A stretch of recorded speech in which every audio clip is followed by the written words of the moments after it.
Hi, it's Jen from Shabby Fabrics with a special PlumEasy pattern project for you today. And this is called the Folded Star Table Topper. And you might be like, that sounds really familiar. And the reason being is the Folded Star Hot Pad, I think we've all made these, maybe many of these, in both the round as well as the square. And we love to use these. And I love to give them as Christmas gifts. Every time I do that, the recipient is so happy because they're beautiful and we use them, right? We use them. You can throw them in the washing machine and the dryer and just use them again and again. We all love those PlumEasy products. Well, we first introduced the Folded Star Hot Pads. And one of the things that Deborah Miller, who was the original designer of all of this and the original owner of PlumEasy Patterns, she loved doing this folded technique. Well, I love the hot pads, but what if we want to have a centerpiece, maybe for a round table, maybe a breakfast area, and maybe a certain entryway table, whatever that might be. Well, she went on to create the point of view where you have a nice, beautiful focal piece, also set off with some beautiful prairie points, and we did point of view. And then, of course, as time passes, more things were popping into my head of like, what else can we do in the middle of that project? So we started off coming up with the point of view kaleidoscope. Again, creating a beautiful center set off with these prairie points. But my mind was busy still thinking about what Deborah had started and how can we take something else to yet another level. So this is really a larger version of the Folded Star Hot Pad. This is the Folded Star Table Topper. So it's the same concept as we see here with the Folded Star Hot Pad, just many more layers, and therefore, instead of being a hot pad, it's a table topper. So that's what we'll be covering today. This will be a longer video because I want to take you through every single step of the journey. So whether you're picking up this kit here, or this kit here, or maybe even just picking up the pattern, which includes one of the interfacing templates. And I know you're going to want to make more of these. They're addicting. And you happen to pick up the interfacing template refill pack of 3, and you use your own fabrics. However you decide to do this, I want to show you each step of the way so you can be completely successful. And I think you're going to find yourself giving these as gifts because they're just so much fun to make. So I'll go ahead and clear this off and we're just going to go ahead and get started. One of the amazing things about what Deborah created early on was her interfacing template. Basically, as we look at what we have here, we're making prairie points for the entire project, laying them out on a printed interfacing template and of certain orientation.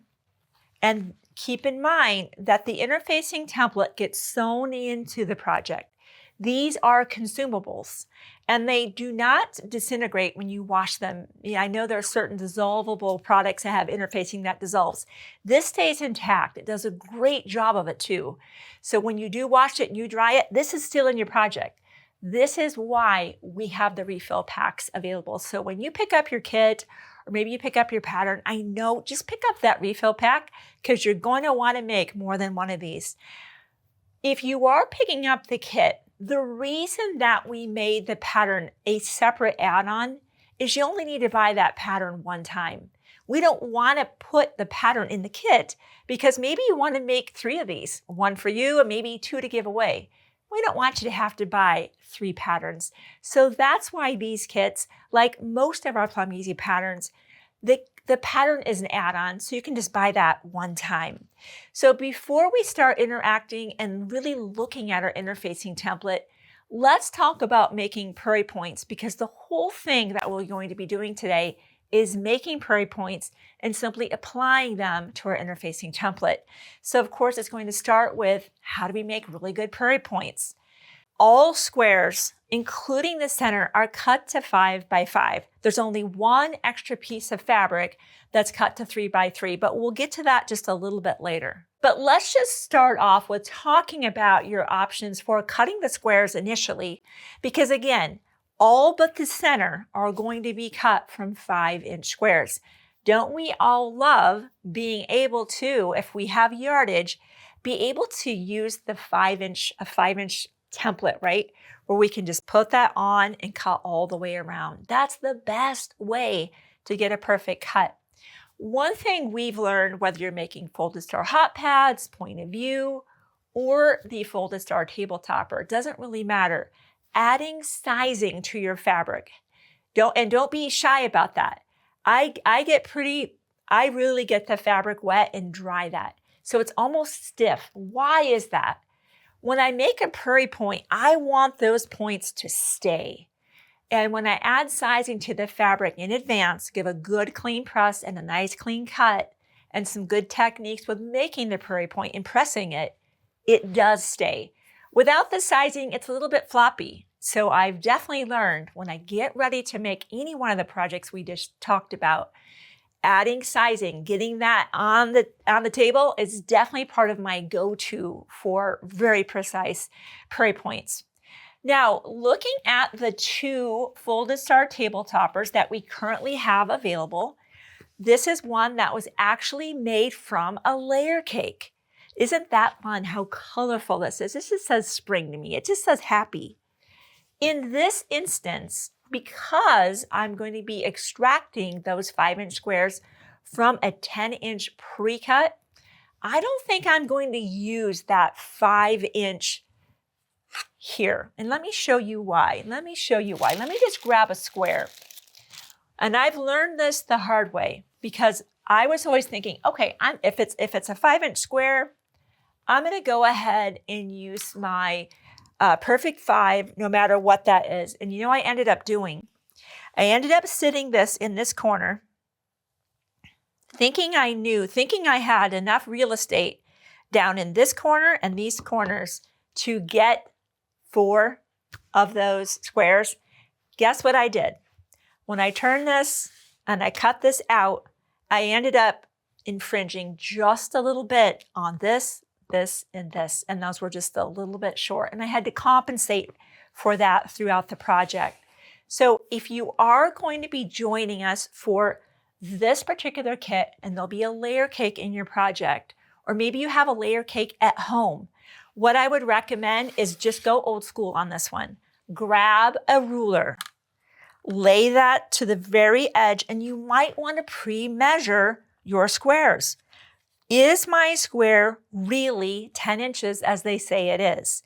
It's nice to know what you have on deck with you, right? I have discovered that some layer cakes are either slightly under 10, some are right on 10, and some are a little bit over.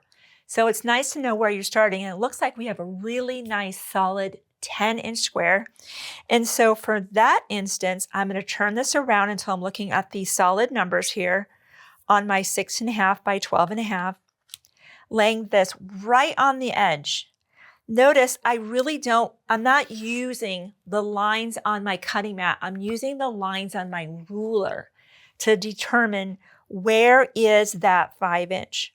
Once you find that, and I'm going to give just a little bit of a push, I'm going to cut that, lift my ruler, rotate my mat, and cut again. Just like this. Now I know those are 5 inches. Whereas if I would try to use that perfect 5, did I sit that in that corner far enough to get a true 5?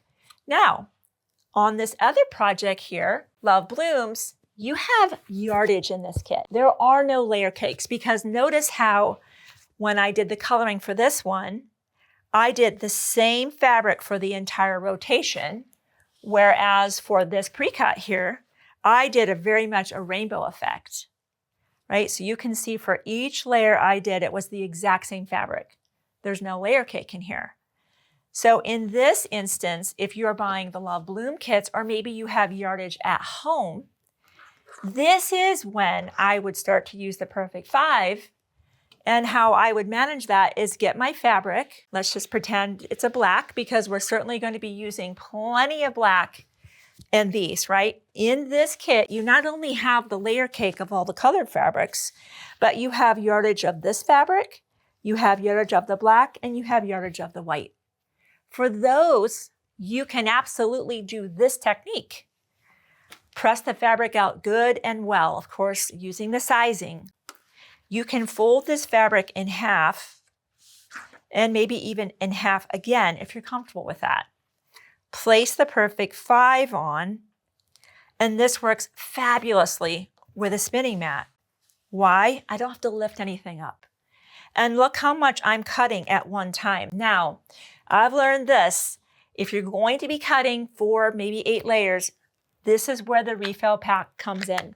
It's worth putting in a fresh blade when I know I'm going to be doing a lot of cutting and I want a good clean cut and I want to cut a lot of layers. So if you are inclined to take this approach, make sure you have a good, strong, sharp blade. Turn the mat.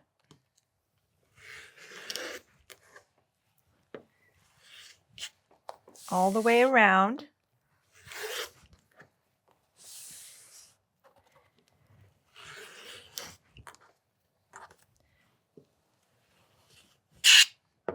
Get a good clean cut.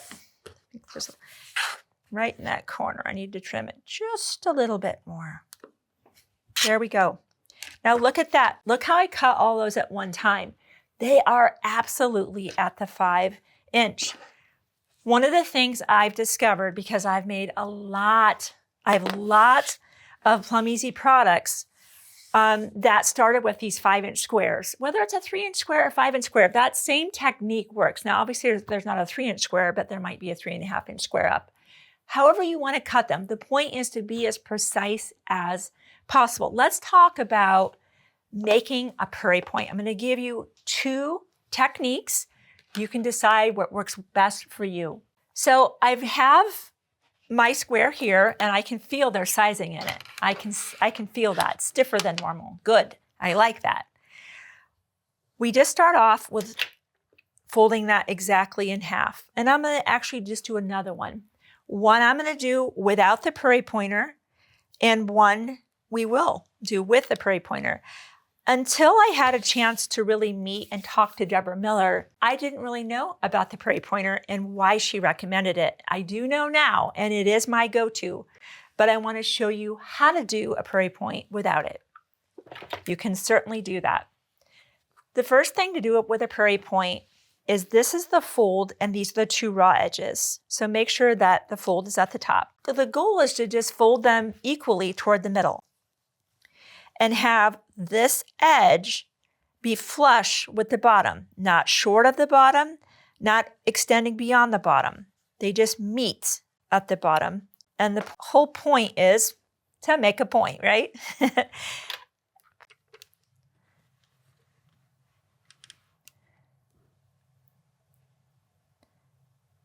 Okay.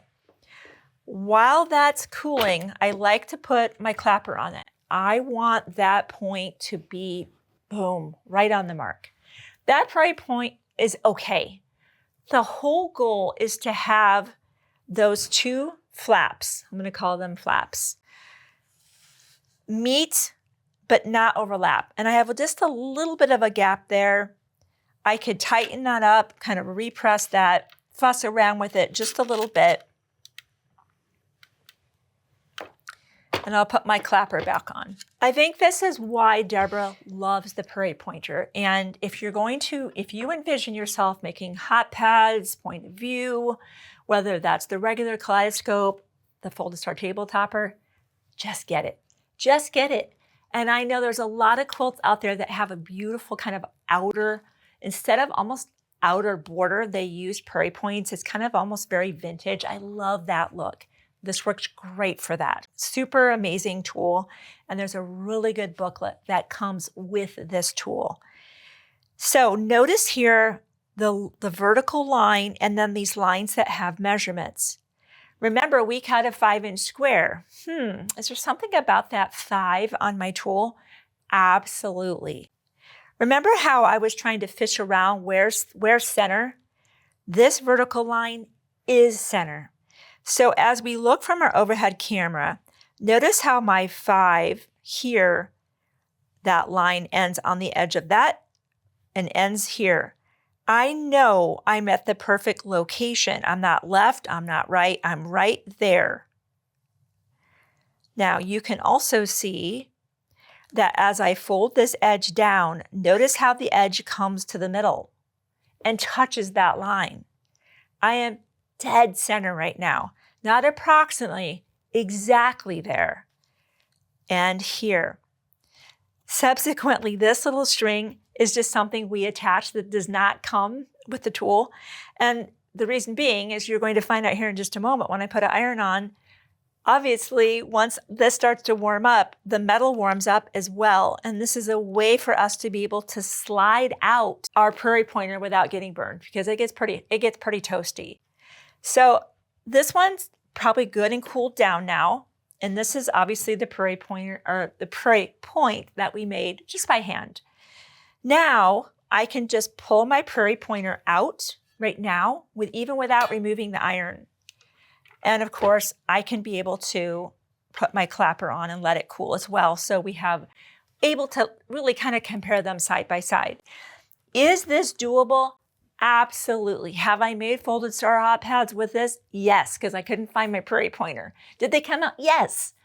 It's just a little more precise with the prairie pointer. So if that's in the budget and that is fitting your personality, grab that. When you grab your kids, just grab that.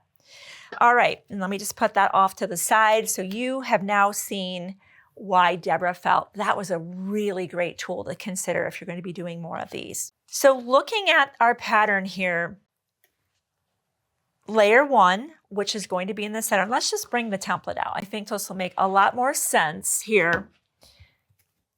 And I'm going to actually start protecting my workspace with a little bit of parchment paper because we're going to be doing some glue.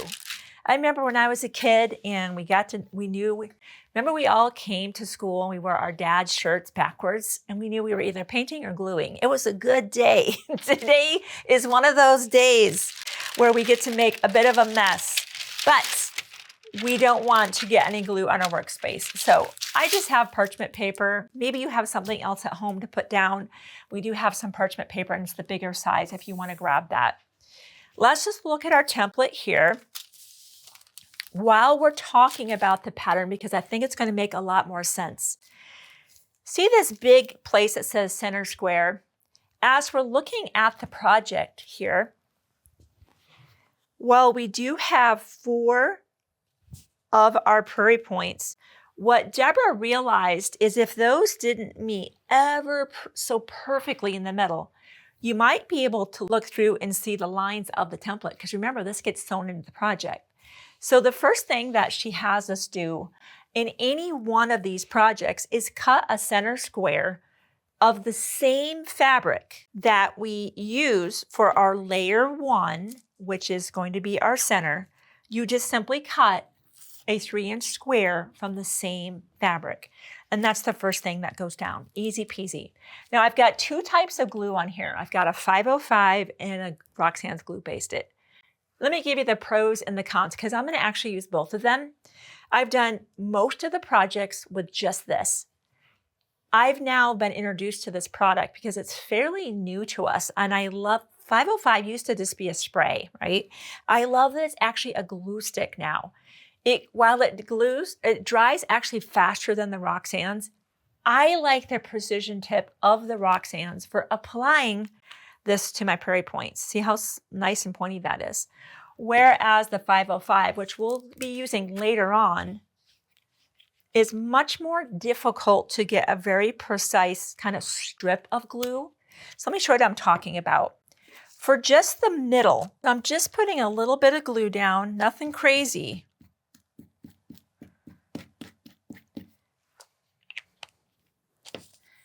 And placing that right in the center.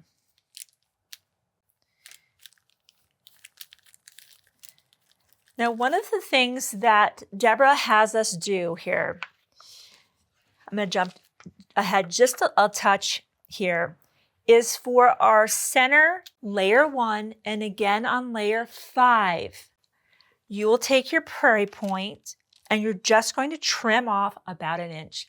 don't worry if it's not exactly an inch. You can eyeball that. You could lay this down here and just give a go, right? I can see this tip is touching that line, and I'm just going to cut on that line. Don't feel like you got to get out a ruler or any of that. The whole reason we're doing that is just because if we have these tips flaring out, we will be blocking some of our measurements. So again, this is layer 1 and layer 5. You will do this, but we will revisit that when we get to layer 5. Let's just start here. Notice I can see through the line this beautiful delta. Here's what we're doing with our glue. This is why I like the Roxanne's glue for this step and probably not the 505. I want to be able to put a precise amount of glue and make sure you get that tip right along the edge. You don't have to get crazy with the glue. It doesn't take a lot of glue. And we're just going to place that ever so precisely, exactly where that is showing that V. And notice how the bottom of the Prairie Point is sitting right on the shelf. Think of those as shelves. If you think of it like that, this is going to be easy peasy. Easy. You're just sitting shelves, right? Then we're going to do the next one. And you could be putting glue on a couple at the same time. So you're not having to put the glue down. Let's just put glue on all of them.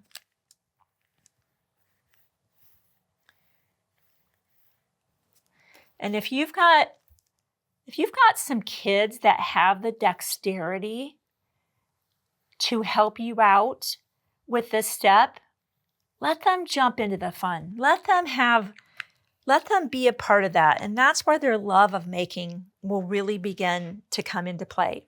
Now, you could just go opposites, which I tend to work in opposites. Noticing that line is extending right through the middle of that Prairie Point, and these are tip to tip.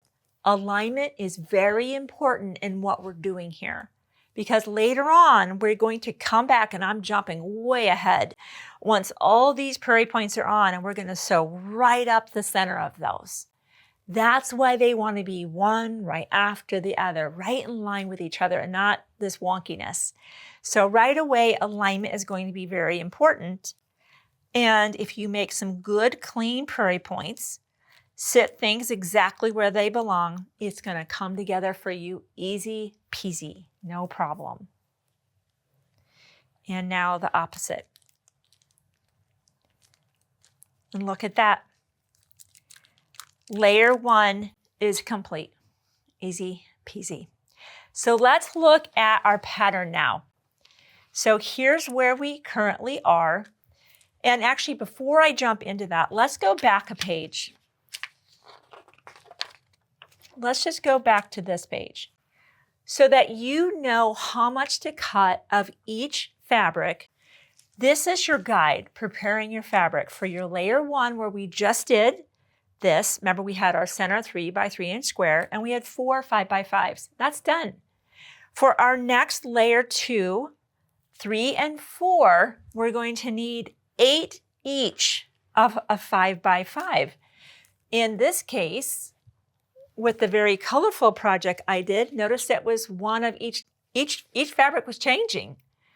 Maybe you want to do a scrappy something with your leftovers at home, or maybe a layer cake you have. In this instance, it's the same exact fabric. I love that this project looks amazing, whether it's very scrappy looking or very deliberately within the same collection. Both are darling. So I can't wait to actually see what you guys do if you're going to be just picking up the pattern and what fabrics you're going to be using. Okay, for the next step, we are going to flip the page. And this is where we are right here. So let's bring out our next layer of fabrics, and our Prairie Points have been beautifully prepared for us.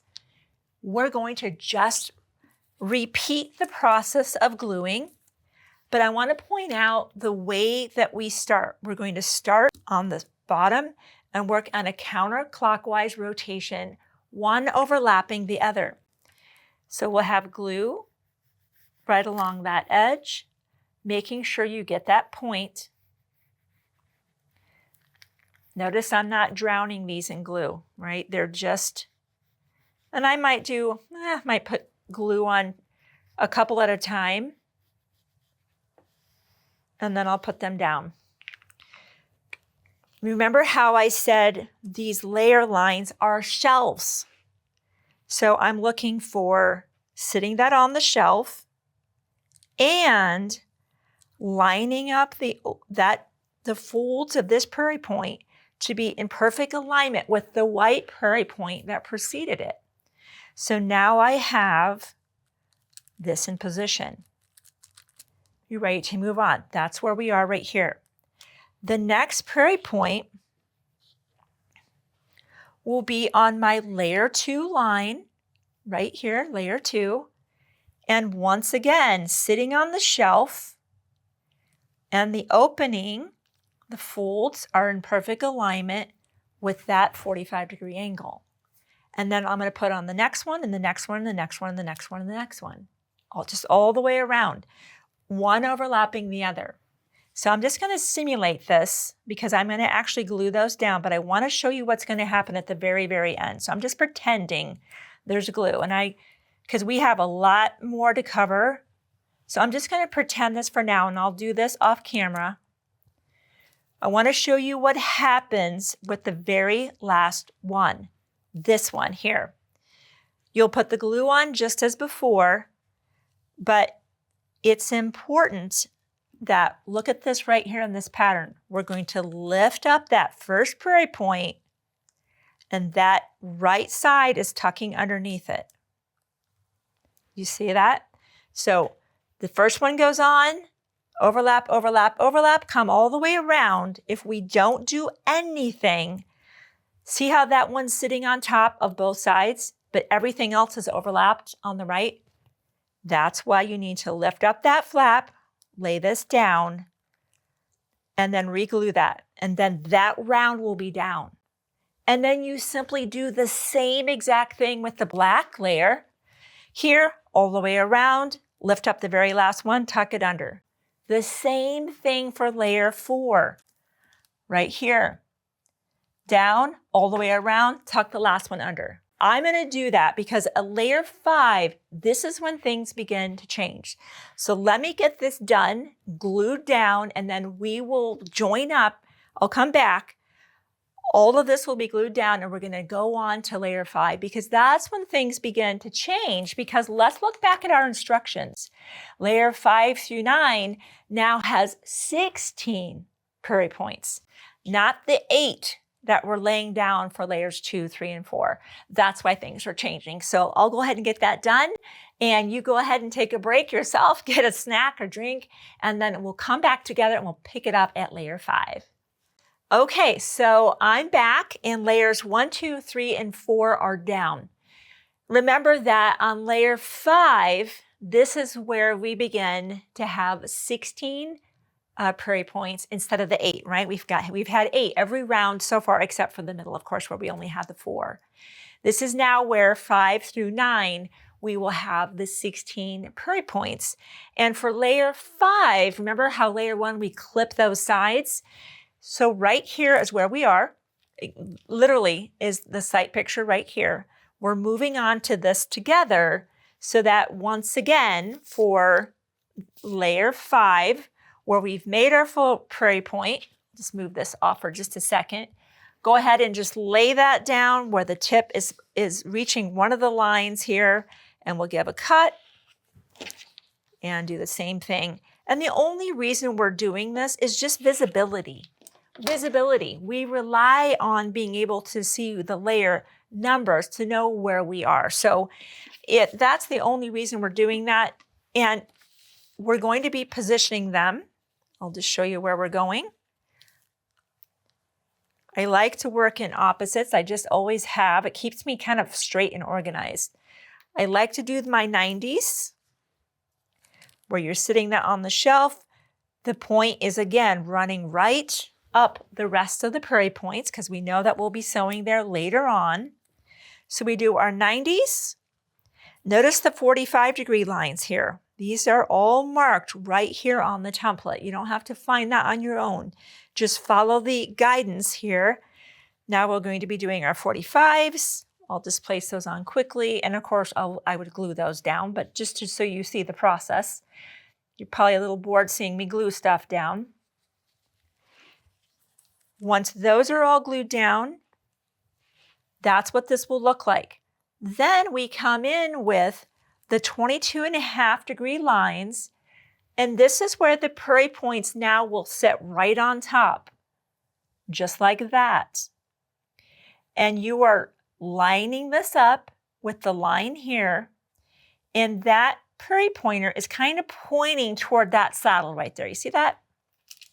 And I'm just going to work in the opposite, where again, I've got my visual line trying to run right up that, and my Prairie Pointer is pointing right at that saddle. If you wanted to put a ruler on this to see if these things are exactly opposite, you could, of course, be as precise as you want. The main thing is that we are really kind of just, I'm now doing kind of a visual lineup. This is really my primary marker. But again, if you want to lay a ruler down and get them just perfect, that's fine. So this is where we're going to be putting in all of our 22.5 degrees, working in our opposites, and those are all gluing down, just like that. So I'm just kind of showing you. I guess I'm not working in an opposite here, and that's fine. They all need to go down, right? As long as they're there and they're good and well aligned, that's layer 5. That's what we're showing you here. One of the things I wanted to point out to you is layers 1 through 4. Remember how we were laying them, the first one down, and then the next one was overlapping it, and all the way around to the end. We had to lift up the first flap to tuck that under. That ends with row 4. Now that we're at row 5, we went north, south, east, west, 90 degrees, then we did the 45s. Notice how the 22.5s are sitting right on top, and you're seeing the full Prairie Point there. That continues all the way through to to layer 9. So let me tell you point out what I'm talking about here. I'm just gonna lay these out so you're seeing what's next. And let's just go to the next page here. All right, so I'm going to be, well, this is the next one, and I'll just layer that here.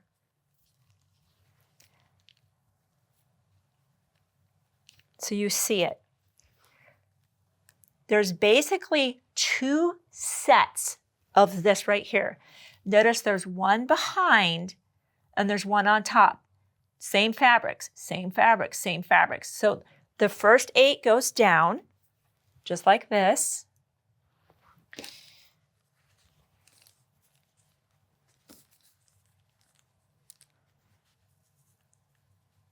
And then notice how another set of the exact same fabrics, these are going to sit right on top on all of the 22.5 degree lines. Again, this is going right up the middle, right? And let me just lay these out so you see this sight picture.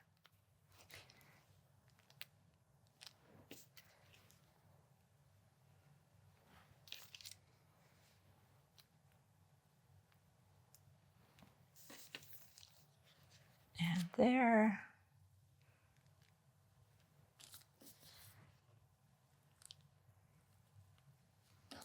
And here. Okay, so that completes that. Same story for layers 7 and 8 and 9. So you get that the next rhythm, again, is starting off with 90s, 45s, 22.5 goes on last.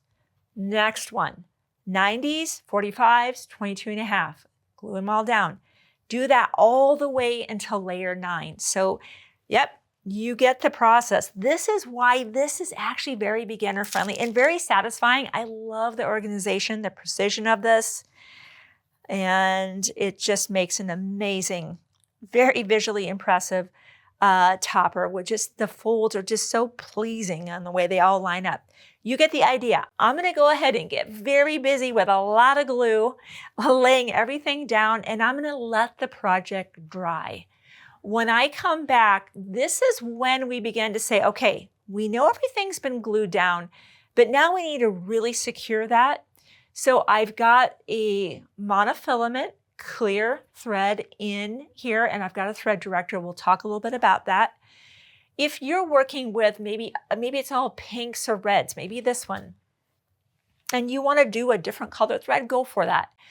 But this is when we'll begin to sew all of this down to the interfacing and move on to the next step. But until that time, I have a lot of gluing to do, and so do you, and I'll see you as soon as everything's glued down and dried. Okay. Layer 9 is down, everything has dried. I gave everything a good press and just lifted that off of my parchment paper. That was definitely glued, but hey, I can be able to use it again. It's now free and ready to be taken over to the sewing machine, but let's talk about what we're going to do.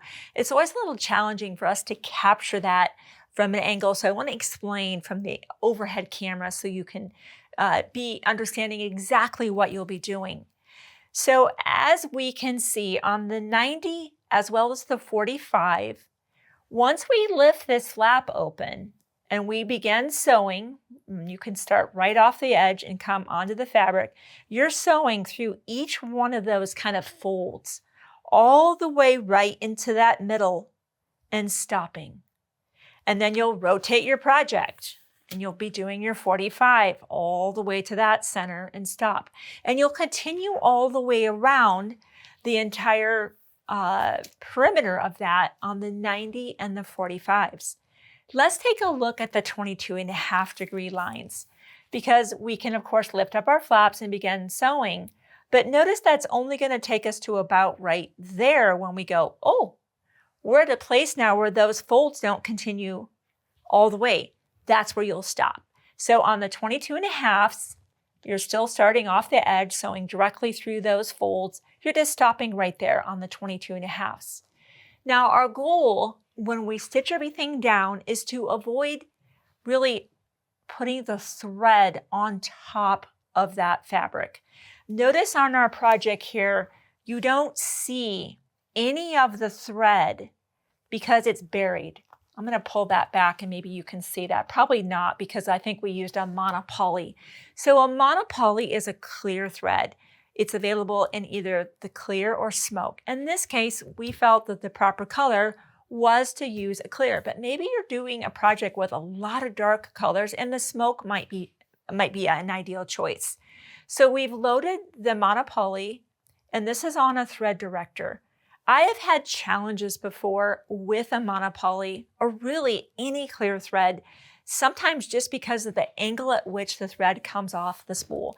This is a thread director, and we have filmed a video on that, and it will work with absolutely any sewing machine. It just helps that thread deliver off of the spool at the perfect angle. So it's not getting wound around the spool pin that's horizontal. I've had that problem in the past.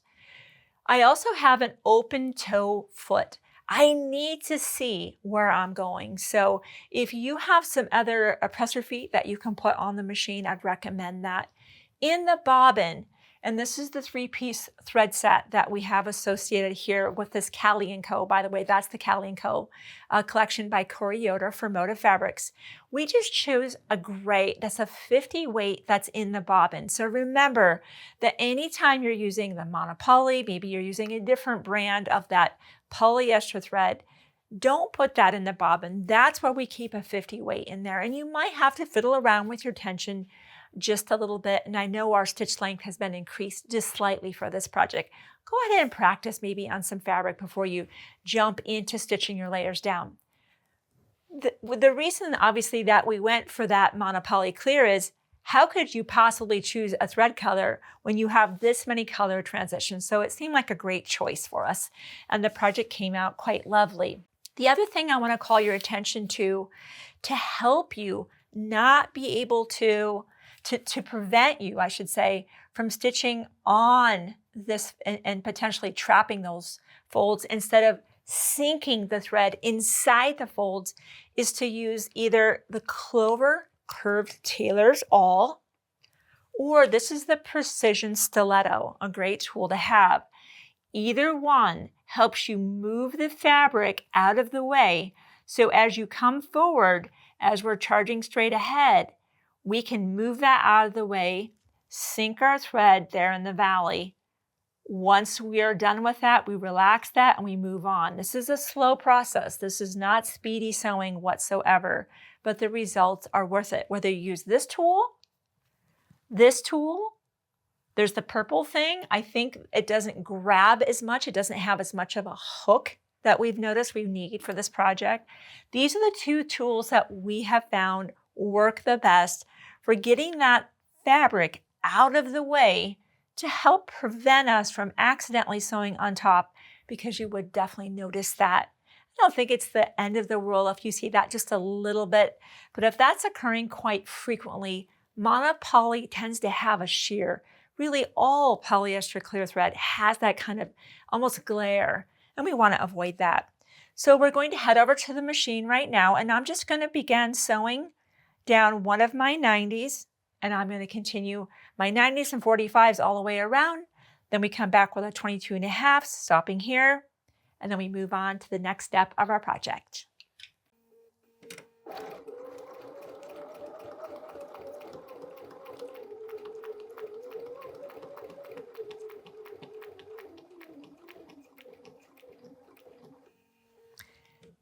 This is when, and I'll grab both tools, you begin to move things out of the way. And it's a slower process.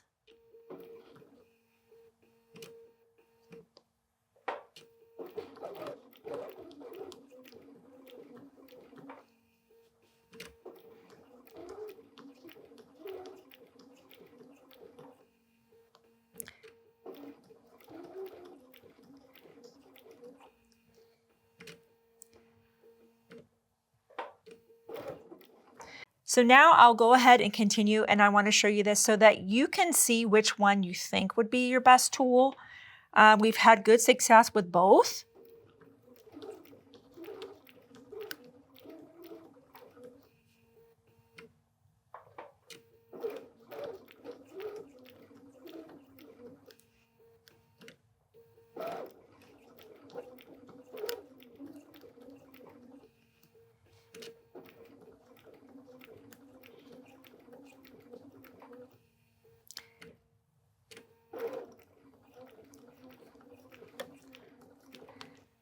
And we're going to back up just a touch.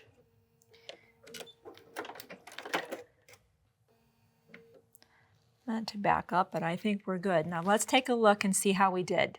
I feel like we did a good job with that. I'm going to skip my 22.5, and I can just come over to the 45 and continue down. And just a reminder, on the 22.5, we're just starting here and stopping here. That's it. So I'll go ahead and get all of these sewn down, and then the next step that we do is actually to glue these flaps closed. So when I come back, these lanes will be all sewn with the clear, and I will have put a little bit of glue in here so that these flaps are not flopping around, because we will then flip our project over, and we need to make sure that these flaps that have been kept open for us so that we could get to our lanes, now that the lanes have been stitched, we can go ahead and close those so those are secure. Okay, I'm back. We have stitched down all of the lanes. We've glued all of the flaps closed, and everything is dry and ready to go. We're now going to flip the project over, and you want to kind of test it and make sure there's not any flaps that are opening. If there are, flip it back over and re-glue something. Because our next step, looking at the back of the project, we have a dashed line, which we'll be sewing on, and then we'll be cutting on the solid line. So I've switched away now. The monopoly's job is done. That's over. And I now just have a 50 weight cotton. That's part of my thread set. there. And I will stitch, as I said, on that dash line all the way around. Then we'll cut, and I use a much thicker pair of scissors for that. These are great for snipping threads, but when you're going through this much bulk and glue and interfacing, grab a pair of shears that are really sharp. Remember, that will be the edge that is bound a little bit later on in the process. So we want to have a nice clean cut. So join me over at the sewing machine and we'll get this stitched down all the way around on our dashed line.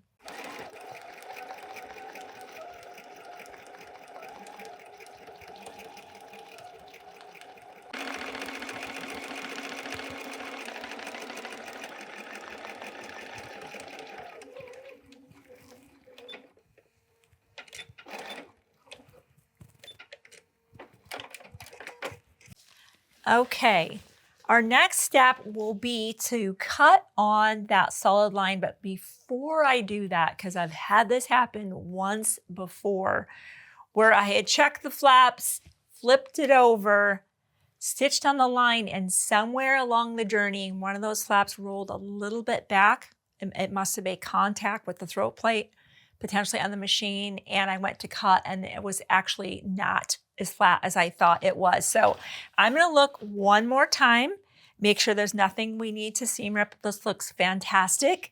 Now that we've done one more double check, this is where those stronger scissors come in, and we're gonna cut nice and clean around that. I know if you are very comfortable with a rotary cutter, comfortable cutting through this many layers, you could, although I just have more control going through this many layers, of course, with scissors. So that's going to be the approach that I take. Okay, get one more little area there.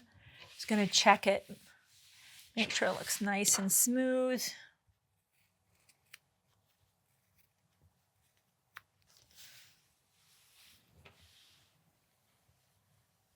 Looks really good. Okay, let me clean up that mess here. We're making great progress. So let's look at our project here. Isn't it beautiful? I love that. So looking at the projects side by side here, you can see that right now we just have an interfacing. We got to do something about that. We need our batting or fusible fleece, and we need our backing. One thing that we thought would be really fun to do with the Calico collection, again by Corey Yoder for Moda, is because you weren't using every single one of the layer cake squares in your layer cake, that's including your kit, we thought it'd be fun to take the squares, your favorite 4 squares that you decide you like, and we just sewed them together in just a 4-patch, a big 4-patch. Did some interlocking seams and then just pressed that open, and I see we did it even bigger than normal 1/4" seam allowance just to lock that thing in there. So that was a lot of fun. You can see we did do that on the back of the project here. If you're going to be doing the Love Blooms project, we just have the same fabric on the back, of course, because we didn't make that with layer cake, so we're just using yardage for that. Whichever you're doing for the backing, you want to have that ready, and we love to use our fusible fleece. Why? It's one less thing we have to glue together or attach. Of course, most batting is not fusible. So we're going to take our fusible fleece, also a package you can just buy. This is a great one to pick up, right? This is a just pre-packaged, add it to your cart and check out, or if you've got some fusible fleece or batting at home, whatever you want to choose, we iron that to the back side of our backing. And I'm just going to give a good steam and attach that real quick. And that's what we're going to be using.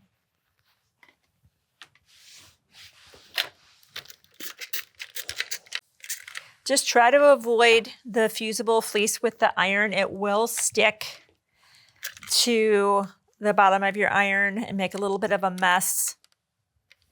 Okay, once you have that, go ahead and just trim off that excess fusible.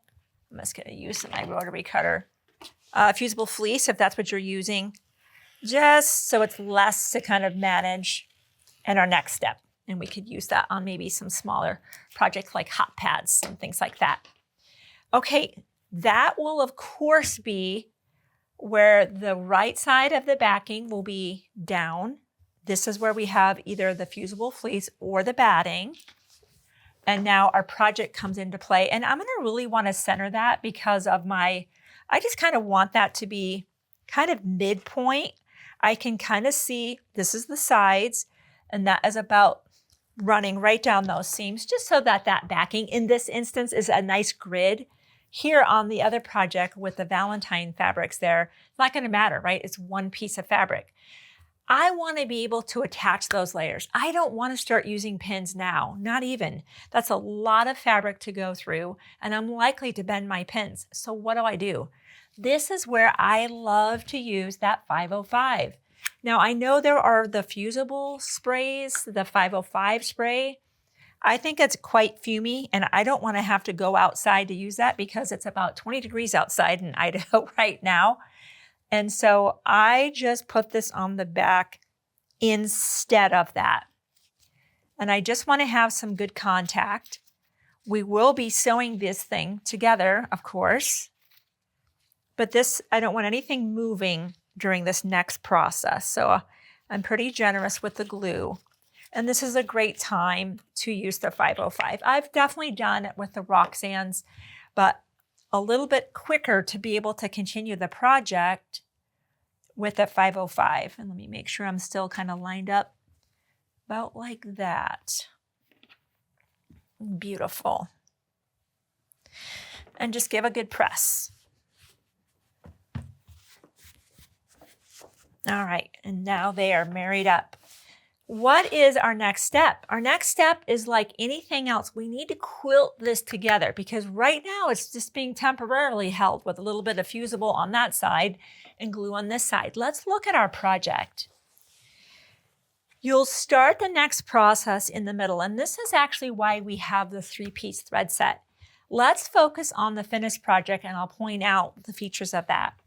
That white that is in here is what's going to be used on this white layer, here, here, and in the center.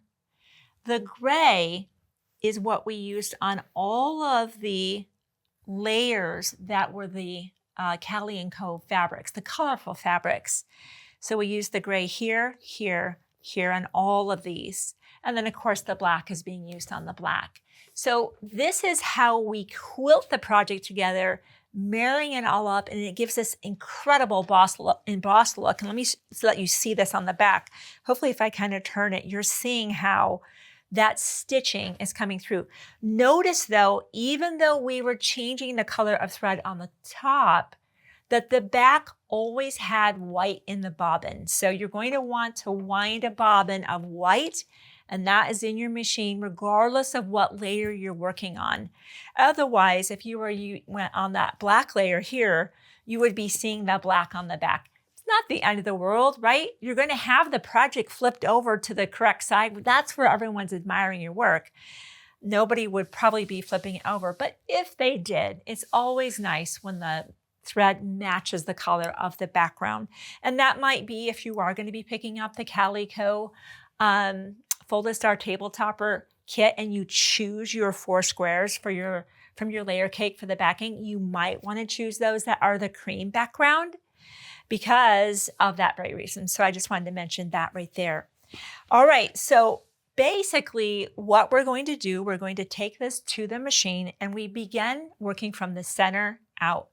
And we're doing, and starting in the middle, we're just stitching in the ditch there to just secure all of the layers together. Once we do that, now we're switching thread to a gray.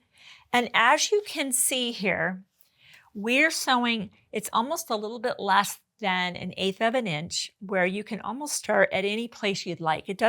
There's no magical starting place. You can start anywhere. Maybe you start here, where you begin to just sew about a little less than 1/8. Whatever that distance is, I would keep it.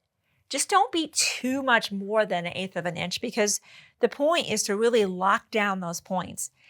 You can also potentially do all of your gray and then maybe skip to this and come back to the black, or do them in sequence. I wouldn't take too many huge jumps, but that's just one thing you could do to avoid having to change your thread quite as frequently.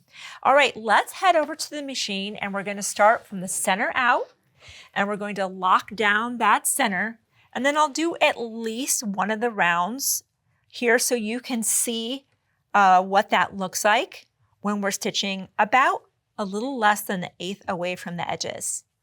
Because I want to hit that valley right exactly, I'm going to hand crank that to know I'm in the right location, and then we'll get started.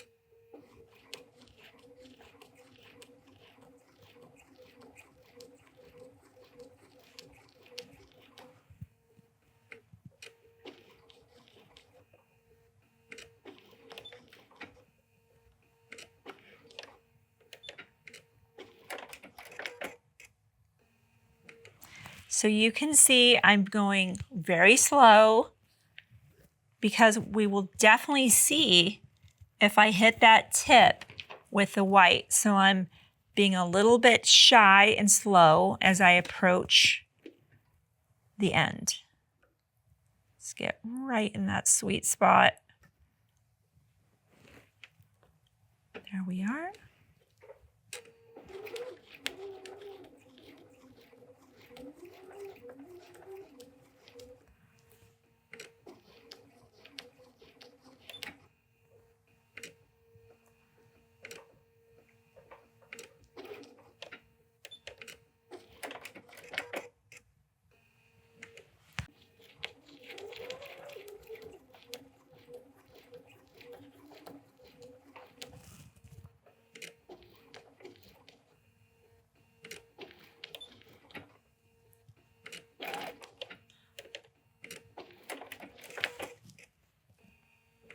Okay, I think we did a good job with that. We'll trim off any threads we have, and then I'm going to change just the top to that gray, and then we're going to do a round here, and I can give you some pointers that I've learned about kind of being able to keep that very consistent as we travel around securing this next layer. So when I sew the layers down, again, I like to hand crank my starting point right about there. Once I do that and I set the presser foot down, I now go, okay, I see a distance between my fabric and the edge of my presser foot, and I keep, that's what I'm looking at right now. Now, once I cross this place and there's an intersection, I count 2 stitches and then I stop and pivot. If you have a needle down feature on your sewing machine, this is when you're going to want to engage that. You might also want to reduce your stitch length. I'm going to bring it back to, I think, a 2.5 right now, just because I want a little more control, a little bit shorter stitches, so I can hit that pivot on a more consistent basis. Because if the stitch is longer, for the stitch to complete, it might take me a little bit short or past where I want to be. So I've got that down to about a 2.5, and let's go ahead and get started.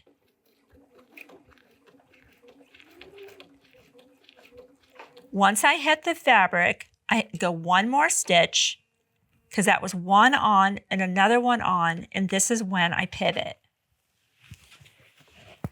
And now I make sure before I start again that the edge of the fabric is parallel and the same distance away from my presser foot edge as it was before. We'll again stop as close as we can to that fold, and then we'll pivot and go the other direction.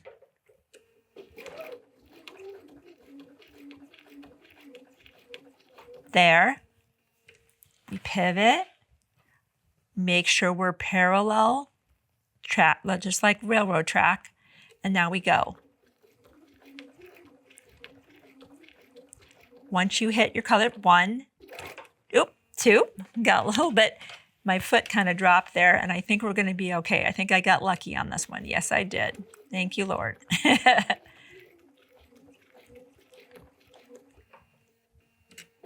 There.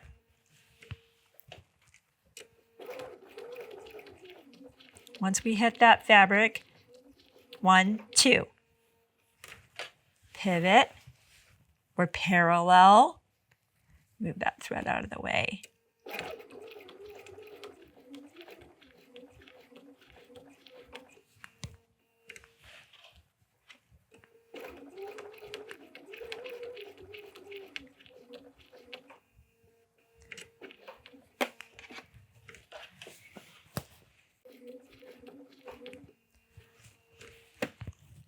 That one got just a little bit tight.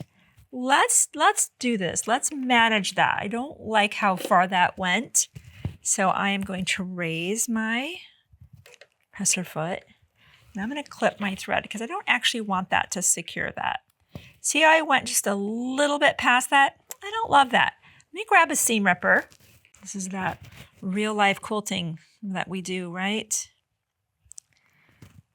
I might take that back to about there.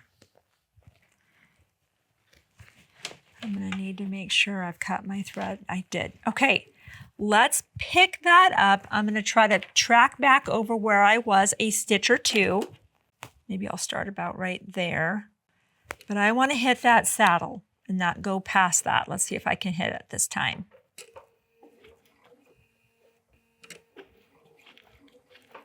Yes. Now I stopped in the right spot.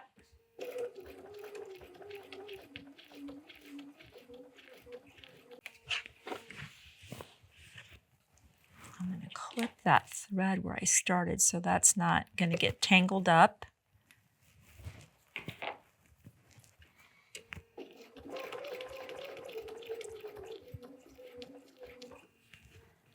Kind of back to where I started. I'm going to put a stitch or two in there. Cut my thread. So let's take a look at how we did. By going slow, having a plan, if you go accidentally over, it's not the end of the world, stop. If you need to seam rip a little bit and just start again, it's not a big deal. I would probably go ahead and do a change and do the black and just get a little bit more of that lockdown before I thought about skipping any rows. And it's not that big of a deal to change the upper thread, remembering that the bobbin's not changing. It's always going to be white. So I'll continue until these are all stitched down. And then once they are, I'm simply trimming the batting and the backing to be the same edge as what I've already done. But actually, even before that, we're going to secure all of that together and then we'll trim. I remember I got a little ahead of myself there. The last thing we want, right, is something coming apart. So once we get all of this stitched down, we will secure all the way around this edge one more time, and then we'll go ahead and trim. All right, I'll get that done and I will be back as soon as that's accomplished. Now that we have all of our layers top quilted, now that beautiful edge you had cut before, it's time to cut the excess batting or fusible fleece and the backing. You can go back to the scissors, rotary cutter, whatever you're comfortable with. We're just scooting right along that edge. And I am comfortable because we did establish such a nice clean edge. Just really echoing that with my rotary cutter because I can feel that kind of edge there. And I know not to go past that. Once we have this done, and I'll just kind of start talking you through the next step because we're so close to finishing up now, is binding. You'll have fabric in your kit, or if you're going to be using some fabric from home, you'll want to use either 2 1/4 or 2 1/2 inch strips. We love using 2 1/2 inch. We are going around kind of a thicker surface here with all of the Prairie Points and the fleece and the backing and the glue. So we found that 2 1/2 is a great size because we're going to be attaching our binding, and we certainly, as we wrap it around to the back, don't want to miss that. We went ahead and machine stitched down our binding by machine instead of by hand. Sometimes if it's the heirloom quilt, I will sew the binding from the front, wrap it to the back, and whip stitch that by hand. Not here. We went ahead and did the whole process by machine. So We love to do a process here at Shabby when we know we're going to do a binding, which has historically been a chore. We grab our favorite beautiful binding spools that we have had made for us, and we just prepare the binding in advance. So when it comes time to do the binding, it's one last thing for us to kind of think about, and we get to wrap it around our beautiful spool, and it's kind of just hanging on a peg, kind of waiting for the project to be completed. We're being reminded there's something else to go. So you'll get your 2 strips, 2 1/4 or 2 1/2, which I would recommend, and join them into one, just like we always have a butt joint around the 45, so that they're one joint, one strip. And then what we'll do with the very beginning of our binding is we simply, when we have our strip, and we've already done it in advance, but I'll just show you what I did. Of course, this had a 90-degree end. We just cut that on the 45 and fold that over by at least 1/4 and give it a press. What that does for us, and we have this inside our pattern, is create a nice turn down edge for later on when we bring our binding back around. We're going to be tucking that tail right into this, folding it over, so you really almost can't tell where the binding started and ended.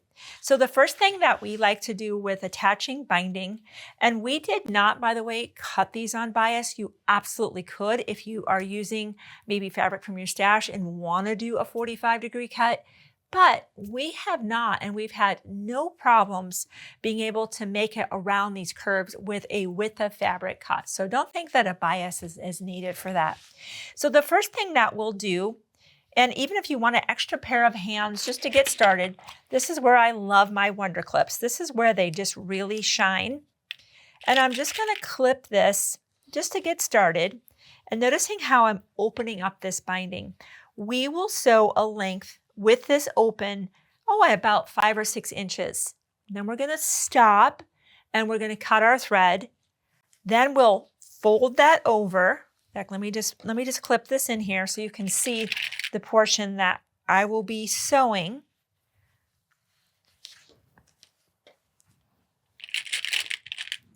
And then stopping probably about at that clip. Then we'll lay that over, pick that up, sew all the way around. And when we come back around, if we have a long tail, we'll just trim that to about 4 inches. Open this up, lay that in, fold it over, and just re-sew that. And then we'll be turning that to the back, and we'll be doing a little bit of top quilting to get that that binding secure. I've loaded black thread on the top, and it's also in the bobbin. So let's look at our project here. We already know that later on when we do that machine stitching to secure that binding, we want that to be black. So go ahead and just load that right now into your machine. And let's head over there and we'll get started. So notice I've changed my presser foot.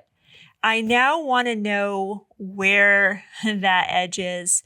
That big open toe doesn't give me as much understanding of a 1/4 inch, and I'm going to sew a healthy 1/4 inch. I want to make sure that binding is secure on there. And let's get started. We'll definitely backstitch in the beginning.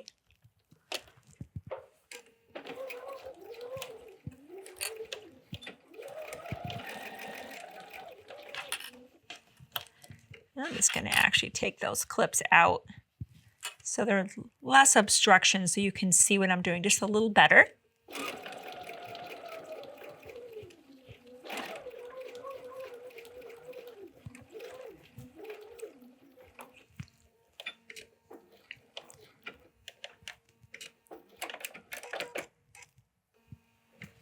That distance there, and I might actually go a little bit further because I'm going to go further. I want that tail to lay down in there a little bit further because do you see how when I lay this down, everything here is exposed?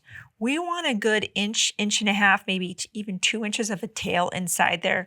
So let's go ahead and go just a little bit deeper. I will never have any regrets about a little bit more of a tail of a binding versus too short and then potentially it comes out. We certainly don't want that.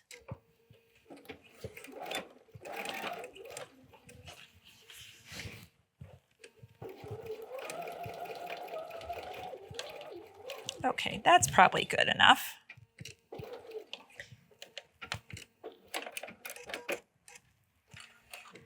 And those Wonder Clips, they're going to go ahead and play an important role actually once the binding is fully attached and we roll this to the background.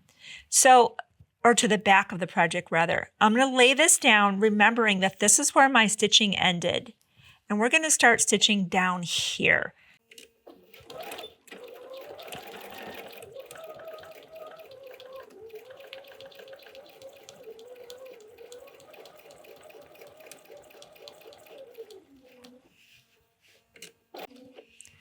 So you can see I'm starting to approach where we started, and as I kind of simulate, we can even go a little further and then decide where we want to clip it, because we're going to probably want to clip it right about there.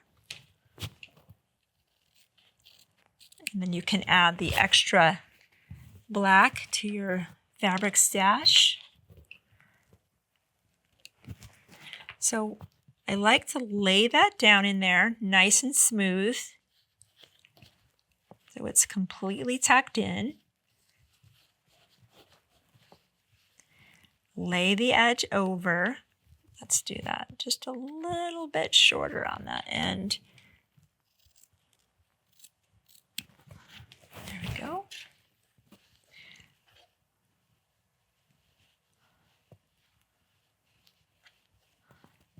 Just like that.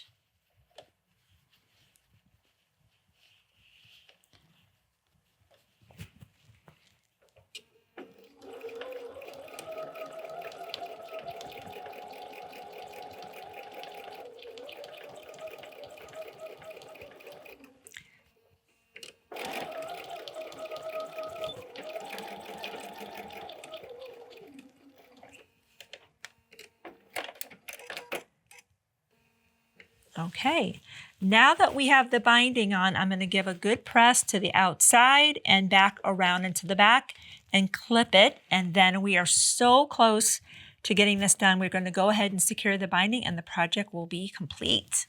Okay, we've got everything pressed and I'm just going to roll that to the back. This is where Wonder Clips, there's nothing like them. This is their mission. And many other things, but this is especially where they just shine. So remembering that we'll be securing the binding from the front now. We're now on this side of the project. Binding is rolled to the back, and I'm just clipping with the colored side of the clip up because we all know these clips have a profile. We want that to be riding smoothly across the bed of our machine. This won't work, right? It doesn't work. So pretty side up where we can see it. Roll this to the back all the way around. Now, I've loaded a gray in the top. The bobbin is black. Why is that? Our goal is to not sew on the black now, but just sew in the ditch and on the colored part. And we've been using gray all along, and it does a nice job of blending in with all the colors. So this is another time to go ahead and change the thread on the top to be the gray. Black is in the bobbin. And when you have this clipped all the way around to the back like this, I've tried to do this before without clipping, and I'm just kind of winging it. You know what I end up doing? I end up missing some of the binding because I'm blind, right? I'm sewing from this side, hoping to catch that side. So just do yourself a favor, get the Wonder Clips. I use them so much more than I thought I ever would for so many projects. I don't do binding on a quilt any other way. I don't poke myself anymore. I'm so glad about that. And I like to pre-clip everything, at least as far as I can until I run out of clips. And then I sew and then I clip again if I need to. All right, so we'll head over to the sewing machine. We've come this far, we can't quit now. So let's hang in there so we have a completed folded star table topper. And you have literally seen absolutely every single step of this journey. Now I'm gonna take this with me. So as I'm removing the clips, I'm just putting them in the box. Remembering that our goal is to stitch here in the ditch and not touch that black. So take your time.